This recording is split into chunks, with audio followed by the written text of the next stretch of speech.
Day 5 chapter 12 परमेश्वर की ओर से अब्राहम के बुलाए जाने का वर्णन। यहोवा ने अब्राम से कहा, अपने देश और अपने कुटुंबियों और अपने पिता के घर को छोड़कर उस देश में चला जा जो मैं तुझे दिखाऊंगा, और मैं तुझसे एक बड़ी जाति बनाऊंगा और तुझे आशीष दूंगा और तेरा नाम महान करूंगा और तू आशीष का मूल होगा। जो तुझे आशीर्वाद दें उन्हें मैं आशीष दूंगा, और जो तुझे कोसें उसे मैं शाप दूंगा, और भूमंडल के सारे कुल तेरे द्वारा आशीष पाएंगे। यहोवा के इस वचन के अनुसार अब्राम चला और लूत भी उसके संग चला। और जब अब्राम हारान देश से निकला उस समय वह 75 वर्ष का था। इस प्रकार अब्राम अपनी पत्नी सारे और अपने भतीजे लूत को और जो धन उन्होंने इकट्ठा किया था और जो प्राणी उन्होंने हारान में प्राप्त किए थे, सबको लेकर कनान देश में जाने को निकल चला। और वे कनान देश में आ गए। उस देश के बीच से जाते हुए अब्राम शकेम में, जहाँ मोरे बांज का वृक्ष है, पहुंचा। उस समय उस देश में कनानी लोग रहते थे। तब यहोवा ने अब्राम को दर्शन देकर कहा, यह देश मैं तेरे वंश को दूंगा। और उसने वहाँ यहोवा के लिए, जिसने उसे दर्शन दिया था, एक वेदी बनाई। फिर वहाँ से आगे बढ़कर वह उस पहाड़ पर आया जो बेतेल के पूर्व की ओर है, और अपना तंबू उस स्थान में खड़ा किया जिसके पश्चिम की ओर तो बेतेल और पूर्व की ओर ए है।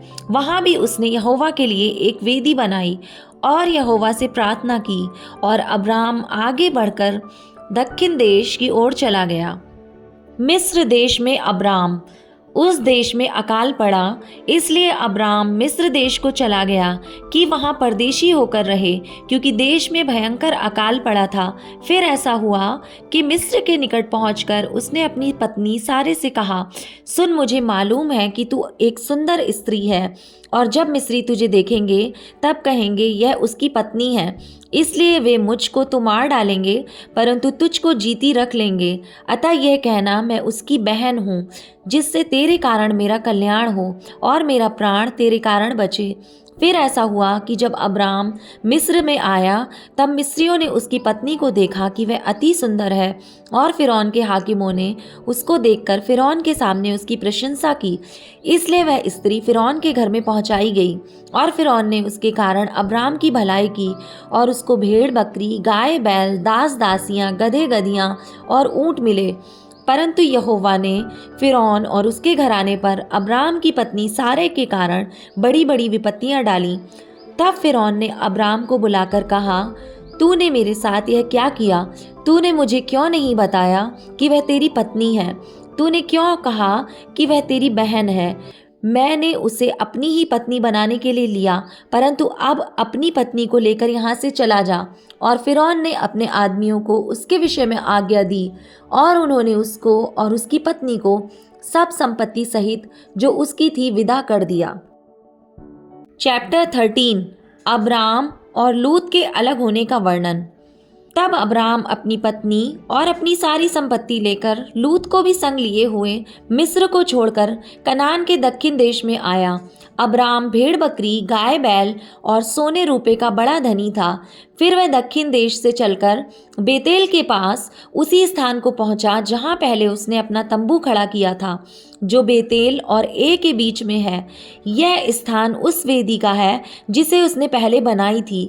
और वहां अब्राम ने फिर यहोवा से प्रार्थना की। लूत के पास भी, जो अब्राम के साथ चलता था, भेड़ बकरी, गाय बैल और तंबू थे।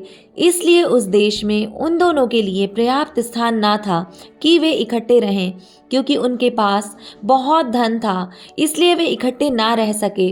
अब्राम और लूत की भेड़ बकरी और गाय बैल के चरवाहों में झगड़ा हुआ। उस समय कनानी और परिज्जी लोग उस देश में रहते थे। तब अब्राम लूत से कहने लगा, मेरे और तेरे बीच और मेरे और तेरे चरवाहों के बीच में झगड़ा ना होने पाए, क्योंकि हम लोग भाई बंधु हैं। क्या सारा देश तेरे सामने नहीं? इसलिए मुझसे अलग हो जा। यदि तू बाईं ओर जाए तो मैं दाहिनी ओर जाऊंगा, और यदि तू दाहिनी ओर जाए तो मैं बाईं ओर जाऊंगा।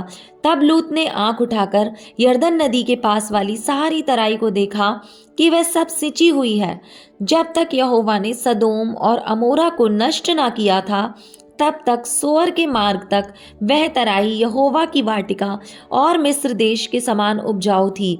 इसलिए लूत अपने लिए यरदन की सारी तराई को चुनके पूर्व की ओर चला, और वे एक दूसरे से अलग हो गए। अब्राम कनान देश में रहा, पर लूत उस तराई के नगरों में रहने लगा और अपना तंबू सदोम के निकट खड़ा किया। सदोम के लोग यहोवा के लेखे बड़े दुष्ट और पापी थे। अब्राम का हेब्रोन को जाना।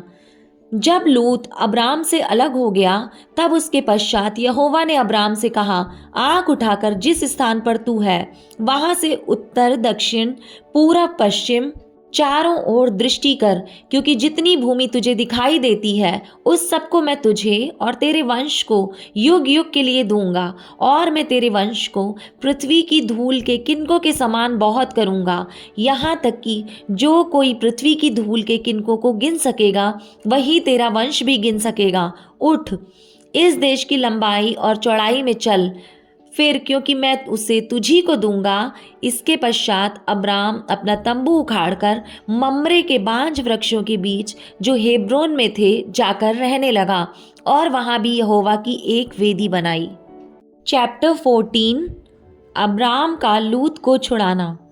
शिनार के राजा अम्रापेल और एल्सासार के राजा अर्योक और एलाम के राजा कदोलारोमेर और गोईम के राजा तिदाल के दिनों में ऐसा हुआ कि उन्होंने सदोम के राजा बेरा और अमोरा के राजा बिरशा और अदमा के राजा शिनाब और सबोयीम के राजा शेमेबेर और बेला जो सोअर भी कहलाता है, इन राजाओं के विरुद्ध युद्ध किया। इन पांचों ने सिद्दीम नाम तराई में जो खारे ताल के पास है एका किया। 12 वर्ष तक तो ये कदोलाओमेर के अधीन रहे, पर 13वें वर्ष में उसके विरुद्ध विद्रोह किया। 14वें वर्ष में कदोलाओमेर और उसके संगी राजा आए और अश्तरोत्कनम में रपाइयों को और हाम में जूजियों को और शाबे कृत्यातैम में अमियों को और सेईर नामक पहाड़ के होरियों को मारते मारते उस एलपारान तक जो जंगल के पास है पहुंच गए। वहां से वे लौटकर एनिशमशपात को आए जो कादेश भी कहलाता है, और अमालेकियों के सारे देश को और उन अमोरियों को भी जीत लिया जो हसमानस्तमार में रहते थे। तब सदोम, अमोरा, अदमा, सबोयीम और बेला जो सोवर भी कहलाता है, इनके राजा निकले और सिद्दीम नामक तराई में उनके साथ युद्ध के लिए पांति बांधी, अर्थात एलाम के राजा किद्रोलाओमेर, गोईम का राजा तिदाल, शिनार का राजा अम्रापेल और एल्लासार के राजा अर्योक, इन चारों के विरुद्ध उन पांचों ने पांति बांधी सिद्दीम नामक तराई में, जहां लसार मिट्टी के गड्ढे ही गड्ढे थे। सदोम और अमोरा के राजा भागते भागते उनमें गिर पड़े, और जो बचे वे पहाड़ पर भाग गए। तब वे सदोम और अमोरा के सारे धन और भोजन वस्तुओं को लूट लाट कर चले गए, और अब्राम का भतीजा लूत जो सदोम में रहता था उसको भी धन समेत वे लेकर चले गए। तब एक जन जो भागकर बच निकला था, उसने जाकर इब्री अब्राम को समाचार दिया। अब्राम तो एमोरी मम्रे जो अशकोल और आनेर का भाई था, उसके बांज वृक्षों के बीच में रहता था, और ये लोग अब्राम के संग वाचा बांधे हुए थे। यह सुनकर कि उसका भतीजा बंदी बना लिया गया है, अब्राम ने अपने 318 शिक्षित युद्ध कौशल में निपुण दासों को लेकर, जो उसके कुटुंब में उत्पन्न हुए थे, अस्त्र शस्त्र धारण करके दान तक उनका पीछा किया, और अपने दासों को अलग अलग दल बांधकर रात को उन पर चढ़ाई करके उनको मार लिया, और होबा तक जो दमिश्क के उत्तर की ओर है उनका पीछा किया, और वे सारे धन को और अपने भतीजे लूत को और उसके धन को और स्त्रियों को और सब बंदियों को लौटा ले आया। मिल्किसिदीक का अब्राम को आशीष देना। जब वह कदोलाओमेर और उसके साथी राजाओं को जीतकर लौटा आता था, तब सदोम का राजा शावे नामक तराई में, जो राजा की तराई भी कहलाती है, उससे भेंट करने के लिए आया। तब शालेम का राजा मिल्किसिदीक, जो परम प्रधान ईश्वर का याजक था, रोटी और दाख मधु ले आया और उसने अब्राम को यह आशीर्वाद दिया, परम प्रधान ईश्वर की ओर से, जो आकाश और पृथ्वी का अधिकारी है, तू धन्य हो और धन्य है परम प्रधान ईश्वर, जिसने तेरे द्रोहियों को तेरे वश में कर दिया है। तब अब्राम ने उसको सब वस्तुओं का दशमांश दिया। तब सदोम के राजा ने अब्राम से कहा, प्राणियों को तो तू मुझे दे और धन को अपने पास रख। अब्राम ने सदोम के राजा से कहा, परम प्रधान ईश्वर यहोवा, जो आकाश और पृथ्वी का अधिकारी है, उसकी मैं ये शपथ खाता हूँ कि जो कुछ तेरा है उसमें से ना तो मैं एक सूत और ना जूती का बंधन, ना कोई और वस्तु लूंगा, कि तू ऐसा न कहने पाए कि अब्राम तेरे ही कारण धनी हुआ। पर जो कुछ इन जवानों ने खा लिया है और उनका भाग जो मेरे साथ गए थे, अर्थात आनेर, अशकोल और मम्रे, मैं नहीं लौटाऊंगा, तो वे अपना अपना भाग रख लें। Matthew chapter 5 verse 1 to 26। Yeshu का पहाड़ी उपदेश। वह इस भीड़ को देखकर पहाड़ पर चढ़ गया और जब बैठ गया तो उसके चेले उसके पास आए और वह अपना मुंह खोलकर उन्हें यह उपदेश देने लगा, धन्य है वे जो मन के दीन हैं, क्योंकि स्वर्ग का राज्य उन्हीं का है। धन्य है वे जो शोक करते हैं, क्योंकि वे शांति पाएंगे। धन्य है वे जो नम्र हैं, क्योंकि वे पृथ्वी के अधिकारी होंगे। धन्य है वे जो धर्म के भूखे और प्यासे हैं, क्योंकि वे तृप्त किए जाएंगे। धन्य है वे जो दयावंत हैं, क्योंकि उन पर दया की जाएगी।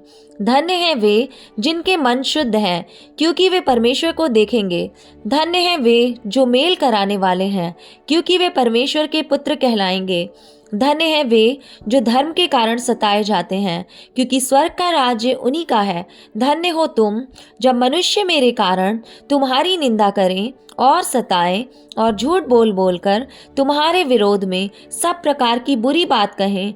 तब आनंदित और मगन होना, क्योंकि तुम्हारे लिए स्वर्ग में बड़ा फल है, इसलिए कि उन्होंने उन भविष्यद्वक्ताओं को जो तुमसे पहले थे इसी रीति से सताया था।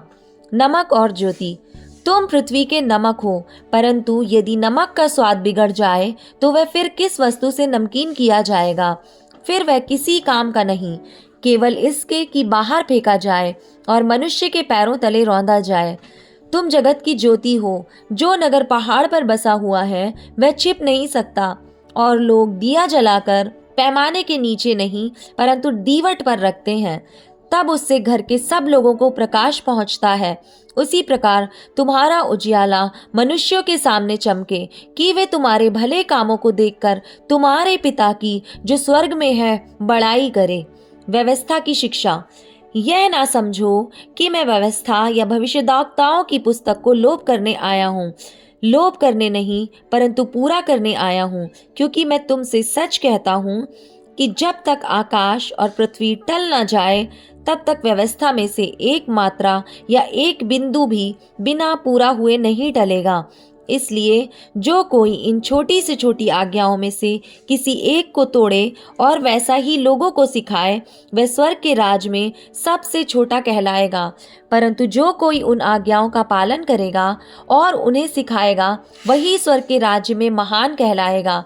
क्योंकि मैं तुमसे कहता हूँ कि यदि तुम्हारी धार्मिकता शास्त्रियों और फरीसियों की धार्मिकता से बढ़कर ना हो, तो तुम स्वर्ग के राज्य में कभी प्रवेश करने ना पाओगे। क्रोध और हत्या। तुम सुन चुके हो कि पूर्व काल के लोगों से कहा गया था कि हत्या ना करना, और जो कोई हत्या करेगा वह कचहरी में दंड के योग्य होगा।